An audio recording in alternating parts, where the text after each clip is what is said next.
What up, Fight World? It's your boy Ego, and I'm back with some more boxing.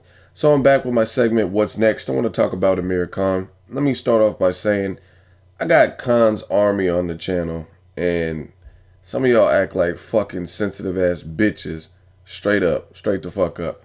Now, as far as Amir Khan's performance, I don't know if you guys have selective hearing. I said he looked sharp. I said he looked good. He looked comfortable at the weight. I'm not going to kiss anybody's ass and say what you want me to say. I'm going to say what I feel, what I see, patterns, things like that. So I had no problem with Khan's performance, but needless to say, Luis Collazo, in my opinion, fought a dumb fight. If you watch how Collazo fought Victor Ortiz, for example, or really any of his high-profile fights, but we'll use Victor Ortiz, he didn't fight Ortiz in the same fashion that he fought Khan. Like, he didn't walk up to Victor Ortiz with his hands at his waist like he's Roy Jones Jr. That was stupid. We seen Jean Pascal, who was trained by Roy Jones Jr., did that in the Lucian Bute fight. Only problem is Jean Pascal was pretty much dominating Bute. So in the instance of Collazo versus Khan, he was fighting like Roy Jones Jr.-esque, and Khan was making him pay. So again, I give all the props in the world for Khan.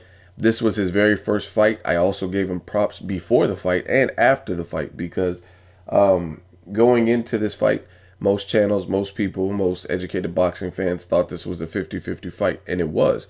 Khan just pulled away, and he looked very good. He looked sharp. He looked dominant in the fight. So I give Khan kudos where I feel he deserves kudos, and that's taking on tough fights in general. You can't really say he ducked. The only fight that he kind of avoided was the Devin Alexander, and that's because he thought he was going to get the Mayweather fight. So I don't consider that a duck like Marquez ducked Provodnikov or Abner Mares ducked Johnny Gonzalez rematch. So anyway, just because I don't say what you want me to say about Khan doesn't mean that I don't enjoy his fights. He's a very entertaining fighter. But anytime it comes to constructive criticism with Khan, I got fucking Khan's Army. Like, you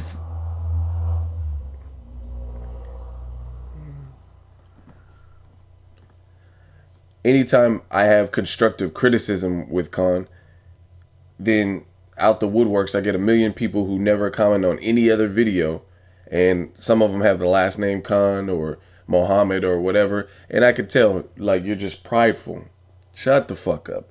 If you don't watch boxing, if you watch Khan only, if you watch Floyd Mayweather only, if you watch Pacquiao only, anything like that, I don't really give a fuck what you have to say because you're not a well-rounded boxing fan.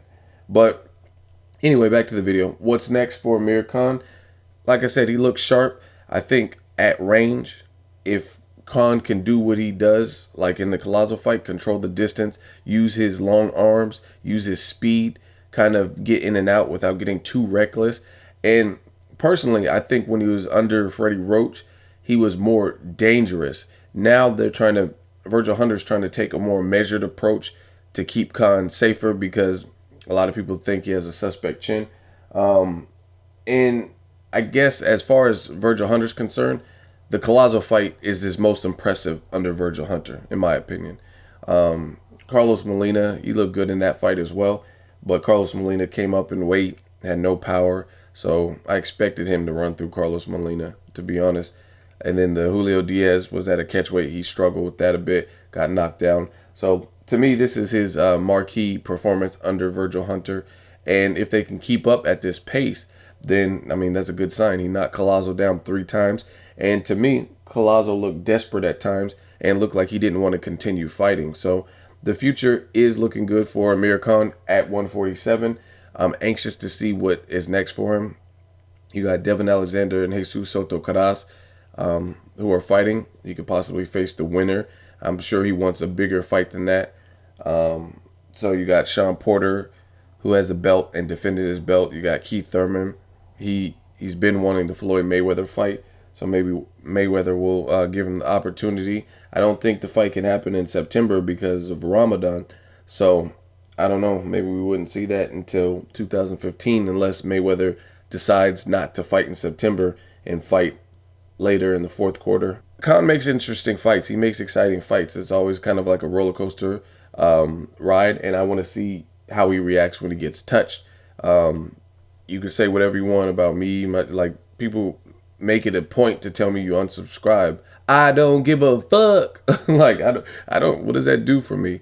My channel is gonna keep growing. I'm gonna keep putting out content. I mean, if you unsubscribe, you unsubscribe. I don't care. I don't need to know about it. You don't need my permission.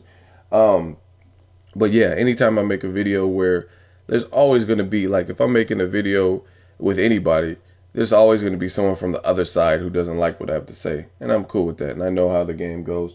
But as far as Khan, like I said, his future looks bright. He looked really good at the weight. He looked sharp. And one thing that people underrate about Khan, I think his body punching, he delivers some vicious, like the body shot that dropped Collazo, that shit looked like it hurt. Vicious body shots he also did in the Marcos Maidana fight. Maidana was rolling around in pain in the fight with Amir Khan. And another thing that's underrated is how much experience Amir Khan has. Win or lose, he has a lot of experience, and even his losses help shape who he is and his amateur background and Olympics and all that, because he knows kind of like dirty veteran tricks. And I'm not saying he's a dirty fighter in general. There's a lot of guys, Floyd Mayweather, Bernard Hopkins, that implore. Miguel Cotto is another one. They use just dirty veteran tricks. And the way I was always taught is if you can get away with it and the ref's not warning about pushing someone's head down or putting someone in a headlock or coming in with your head or whatever the fuck you're doing, hitting on the back of the head, then people are going to keep doing it. It's a fight. And to me, I think another thing where Collazo went wrong is he wanted to fucking complain. Complaining, if it's round 7 and you've been complaining all 7 rounds and the ref is not giving you what you want, it's not going your way, you got to just like bite down and fight back. I think Andre Berto did the same thing against Robert Guerrero. He wanted to complain. The complaining isn't, that's not doing shit. The ref's not giving you the calls you want. You got to just go out there and keep fighting. It's a fight. You know what I'm saying? So props to Amir Khan for just having that veteran experience and knowing when to hold. And it was a little bit excessive, but hey, if you can get away with it and the ref's not calling it, Klitschko does it all the time.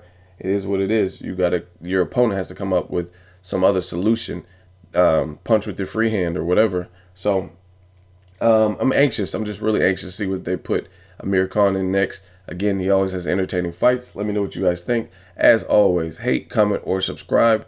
Till next video's Ego signing off.